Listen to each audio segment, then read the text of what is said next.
Hi everybody, it's Brad with Big Family Homestead, and in this video we're talking bunnies, baby bunnies. Well, basically baby bunny basics. So let's get busy. That's right, a friend of mine has given me a call. They're now getting into rabbitryizing.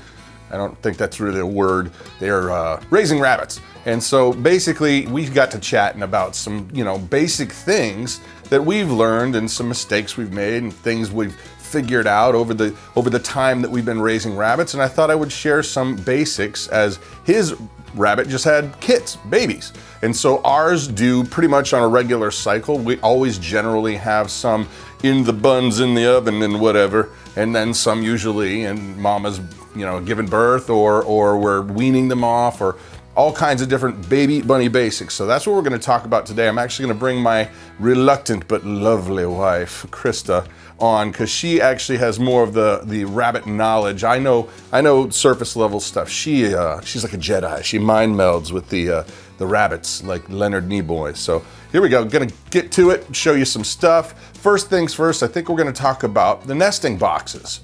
So here I am, and here you are. Hi. Yeah. Rabbits. Okay, basically we're going to talk about the box that you need to have before, to have your babies in it. It's called a nesting box. Nesting box 101. But you know what? I forgot. Let's go ahead and talk about what leads up to the baby moment. Basically, let's assume that you've gotten your rabbit impregnated. Oh, yeah. Yes. Yeah. And getting ready to have kids, which are baby rabbits. Now, what's going to happen right before? Well, right before, a pregnancy for a rabbit is 31 to 35 days. At day 28, you want to go ahead and put your nesting box in there and put some hay or straw. We've used pine shavings if we didn't have any of those. And then what the rabbit will do, it will start to pull hair from their own body and make the nest inside on that bedding. Just like I do. Yes. I pull my hair. Yes. So let's show you this box. It's basically, we made it out of crappy old particle board. You don't have to have anything special. And I've actually even seen people who use regular cardboard boxes, but we're planning on doing this on a more permanent level where we're gonna raise these things for meat, for sale, and all kinds of other stuff. But that's why we went ahead and put a screen bottom in there. It's easier to clean it out. And it stays inside their cage, gives mama plenty of room. If you can see, this is looking like that's about 8 to 10 inches, no, probably more like 10 inches across. And looks like it's maybe about, what would you say, 10, 12 inches high. I think it's 10 inches high. But then your front, as you can see, there's a lip here that's on the front. So if mama's inside here nursing the babies, she can jump out. Well, the babies will catch here and they'll fall off. Otherwise, she's just going to drag them throughout the cage and they're going to get really hurt. Well, or yeah, that's the reason for the lip. And yes, it's very important, but also too that if the cage you have the babies in, if the wire is not a very, very small grid wire, they'll just fall right out of your cage or whatever. And so you got to make sure that the wire on your cage is a tight enough wire where they won't get through. I would say 1/2 inch.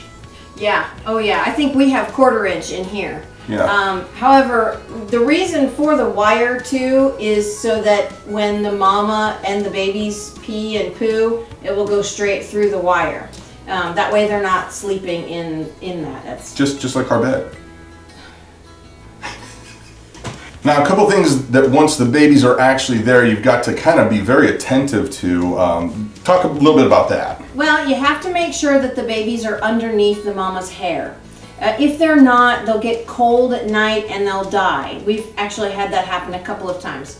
Another thing, if your rabbit, your mama doe, is too young, she could kill the rabbits because she doesn't know what to do. And or if your rabbits are not getting enough nutrition, they'll also kill and eat the rabbits to get nutrition from that. Yay. Yes. Really Yay. Gross. Well, and one time we actually had a rabbit that what we think we figured out was that our dog, we were bringing the rabbits inside just to play with them and have fun with them. Mm-hmm. And then we'd put them back in their cage later, but the dog would be near them, and we figured that the scent of the dog got on the rabbits, and the mama. The mama urinated on the bunnies, and that's her way of protecting the babies from other predator animals. Yeah.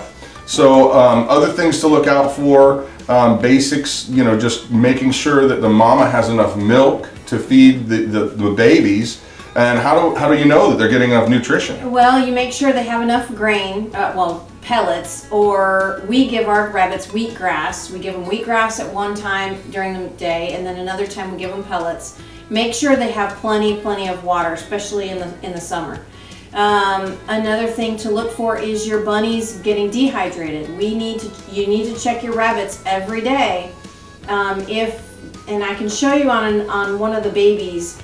If you pull up their skin behind their head and it stays there for 5 seconds, then your bunny is getting dehydrated and you really need some extra help. Well, let's do that. Let's do that right now. We'll go grab a rabbit and we'll be right back. Okay, so here I'm going to demonstrate on this little guy who was just born a few hours ago how to find out if it's dehydrated or not. You take the skin right behind the ears and you just pull up just like that, and it should go straight back down. If it stays up for 5 seconds, then your bunny is dehydrated and needs some help with milk replacer. All right, so let's talk a little bit about the temperature. I mean, we live in an area that it gets very cold, freezing, and it also gets very hot, into the 90s, almost up into the hundreds. What's something you should look out for in those situations? Well, rabbits regulate their heat through their ears, which is weird to me, but the more veins that the rabbit has in its ear, the more veins that the rabbit has in its ear will help keep the rabbit cool. Something that you can do to help with that is freeze some water bottles, some Coke bottles or 2-liter bottles, whichever size you have. Freeze some water in there and just lay it in their cage, and they'll lay up against that, and it will help keep them cool. But not in a nesting box. No, never put it in a nesting box. Those bunnies need to stay warm because they don't have any hair. Yeah. Now, we just had something happen to us recently, actually, 2 nights ago? Yeah. And so this is an interesting story because I've never heard of this happening the way it did. Basically, we had a mama who had just had babies. They were, what, 2 weeks old? 3 weeks old. 3 weeks old. And we didn't know she was sick. She didn't look like there was anything wrong, but because from the moment in the morning, she looked healthy. She looked fine. And then that night, we went out there and our daughter brought her in and she was completely limp, almost dead, barely breathing. And so we tried everything. We gave her a bunch of different things, but she died later that night. Well, the interesting thing was, and I'm gonna let you talk about this, is we've been very lucky. The babies are doing well because of our goat's milk. We tried to give them milk through a syringe, thinking they still needed to do that. Well, they wouldn't take a syringe at all. So we had a small rabbit waterer, and we decided to put some goat's milk in there, and they drink it down so fast. It's really funny. They wait in line, and then they've got milk dripping out of their face. It's so cute. So they've been doing really well these last few days. Yeah. So if you have access to raw goat's milk, it's working for us, and they're taking it. Yeah. And they wouldn't take from the syringe. So let's say that you are successful in keeping your babies alive, and now they're little fuzzballs of X amount of days. At what point do you separate them from mama? You can wean your bunnies from your mama at 4 weeks.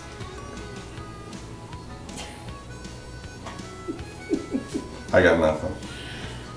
Back to the weaning. Yes, you can wean them at 4 weeks. If you would like to keep them with their mama longer, you can do that. However, we like to have a constant flow. Thank you. A constant flow of bunnies, so we separate them and then we get the mama pregnant again. Yeah, I mean, for us, it's meat production, and also we sell the rabbits, and we use their poo in the garden. They're actually really great first homesteading kind of thing. If you can't get a hold of chickens, get a hold of rabbits, because another thing that's neat about having rabbits is homeowners associations, the HOAs. They don't squawk about it because they're pets. Yeah. And they're quiet, and you can keep them in a garage. You could keep them, basically just about anywhere. I mean, we actually have a rabbit tractor that we've built So we kind of haul them around the yard. They get fresh grass, and there's a lot of room for them to run in an enclosed environment. But rabbits are a great source of meat. As a matter of fact, I want to say statistically, they outpace any other animal because they have so many babies all the time. Yeah. Oh yeah. And so, you know, percentage-wise, with the amount of money you're going to put into them for feed and whatever, and it's practically zero for us because we grow the wheat grass, and then they get regular grass. So we only give them the pellets just to balance out. Just to make sure they get the right amount of vitamins and minerals. Yeah.